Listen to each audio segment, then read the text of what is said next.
ان الحمد للہ والصلاۃ والسلام علی رسول اللہ اعوذ باللہ من الشیطان الرجیم بسم اللہ الرحمن الرحیم قال اللہ تعالیٰ فی سورہ القلم وَإِنَّكَ لَعَلَىٰ خُلُقٍ عَظِيمٍ، بے شک آپ صلی اللہ علیہ وسلم اخلاق کے بلند ترین مرتبہ پر فائز ہیں۔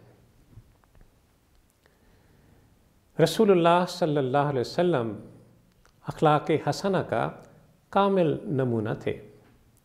اللہ عز و جل نے آپ صلی اللہ علیہ وسلم پر اخلاق کا اتمام فرما دیا۔ عائشہ صدیقہ رضی اللہ تعالی عنہا سے سعد بن ہشام بن عامر رضی اللہ عنہ نے پوچھا کہ رسول اللہ صلی اللہ علیہ وسلم کے اخلاق حسنہ جن کی تعریف قرآن مجید میں اِنَّكَ لَعَلَىٰ خُلُقٍ عَظِيمٍ کے حوالے سے کہہ کر کی گئی ہے، وہ کیا ہے؟ عائشہ صدیقہ رضی اللہ تعالیٰ عنہا نے ان سے دریافت کیا أَلَسْتَ تَقْرَأُ الْقُرْآنَ، کیا تم قرآن نہیں پڑھتے؟ انہوں نے عرض کیا کہ پڑھتا ہوں۔ تو آپ صدیقہ رضی اللہ تعالیٰ عنہا نے فرمایا فَإِنَّ خُلُقَ نَبِيِّ اللَّهِ صلی اللہ علیہ وسلم كَانَ الْقُرْآنَ، رواہ مسلم۔ رسول اللہ صلی اللہ علیہ وسلم کا خلق قرآن ہی تو ہے۔ بعثت سے قبل آپ صلی اللہ علیہ وسلم کے بعض اچھے اخلاق کا تذکرہ ہم تک پہنچتا ہے، پھر بعثت کے بعد اللہ عز و جل نے آپ صلی اللہ علیہ وسلم پر اپنی نعمت اور آپ صلی اللہ علیہ وسلم کے اخلاق عالیہ کی تکمیل ہر طرح سے مکمل فرما دی۔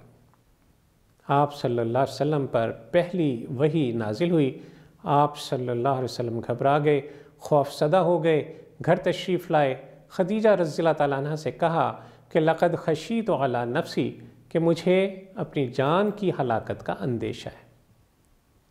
اب ذرا غور کیجئے، خدیجہ رضی اللہ تعالیٰ عنہ جن کے سامنے رسول اللہ صلی اللہ علیہ وسلم کے شب و روز تھے، وہ کیا کہہ کر آپ صلی اللہ علیہ وسلم کو تسلی دے رہی؟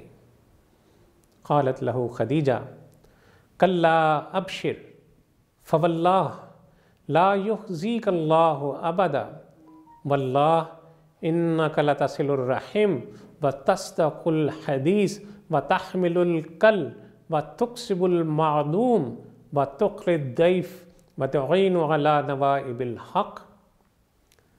خدیجہ رضی اللہ تعالیٰ عنہ نے فرمایا ہرگز نہیں، اللہ کی قسم، اللہ آپ کو ہرگز رسوا نہ کرے گا، کیونکہ آپ صلہ رحمی کرتے ہیں، سچی گفتگو کرتے ہیں، لوگوں کے بوجھ اٹھاتے ہیں، مہمان نوازی کرتے ہیں اور زمانے کے ستائے ہوئے لوگوں کی مدد فرماتے ہیں۔ سیدہ عائشہ رضی اللہ تعالیٰ عنہ نے اپنے اس قول کان خلقہ القرآن میں رسول اللہ صلی اللہ علیہ وسلم کی اخلاق کی بہترین تعریف فرما دی ہے۔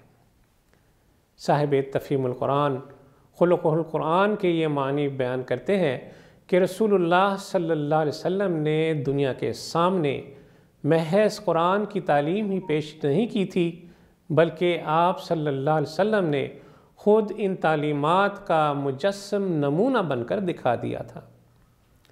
جس چیز کو قرآن میں کرنے کا حکم دیا گیا، آپ نے خود سب سے بڑھ کر اس پر عمل کیا، اور جس چیز سے قرآن میں روکا گیا تھا، آپ صلی اللہ علیہ وسلم نے خود سب سے بڑھ کر اس چیز سے اجتناب فرمایا۔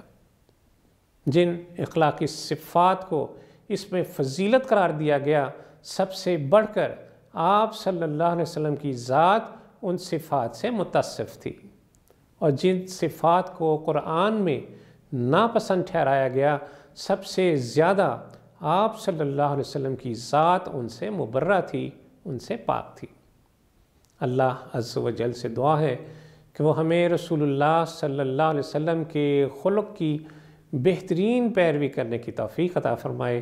وصلی اللہ تعالیٰ علی خیر خلقہ محمد وعلی آلہ وصحبہ وسلم۔